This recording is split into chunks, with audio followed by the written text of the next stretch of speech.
Well, Prime Minister-elect Benjamin Netanyahu downplaying his disagreements with U.S. President Joe Biden and highlighting a decades-long friendship with the current leader of the Democratic Party. Now, all this happening in an address to hundreds of Republican Jews in Las Vegas. Netanyahu, though, also noting his respect and appreciation for both former President Barack Obama along with Biden, while also stressing the importance of maintaining bipartisan support in the region. Former President Donald Trump also taking stage in the event, claiming that he would have brokered additional peace agreements between Israel and, quote, maybe all of the remaining Arab countries had he remained in office for a second term. In his satellite address, Trump repeating false claims about the 2020 election and that it had been rigged. Let's bring in Daniel Sheck now, the former Israeli ambassador to France, joining me live in studio. Daniel, good morning to you. Benjamin Netanyahu taking stage at this huge Republican event in the United States. But how will this impact ties with the Democratic Party? And when he comes back to the premiership, how will it impact the working relationship with the Democrats in the White House? Well, I think he has quite a few fences to mend with the Democratic Party, maybe less personally with President Biden, whom he indeed has had a relationship with for 40 years. And I don't think Biden has personally expressed any kind of animosity towards Benjamin Netanyahu. But I think the Democratic Party still harbors quite a lot of bitterness towards Netanyahu.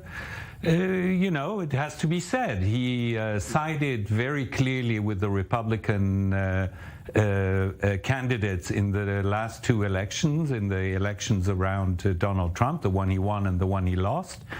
He was seconded very strongly by his ambassador, Ron Dermer, his personal appointee, who is considered to be the architect of this one-sided approach towards the Republicans.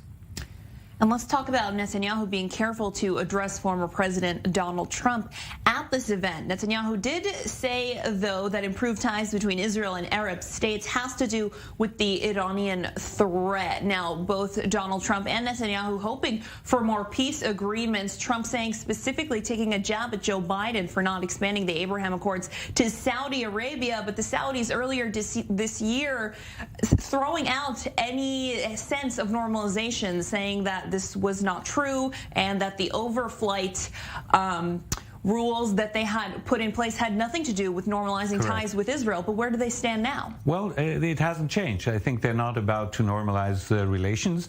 Normalize is sort of a term that we use. There are ties with Saudi Arabia that Israel is maintaining, only they are not official and they're under the radar. There's trade, there's intelligence cooperation, there's all sorts of nice things. Now, I didn't answer your question about how Netanyahu, as prime minister, will be able to work with this administration. I don't think it will hinder him. I think that the strategic relationship between Israel and the United States from both sides is considered to be something above the personalities of this or that leader.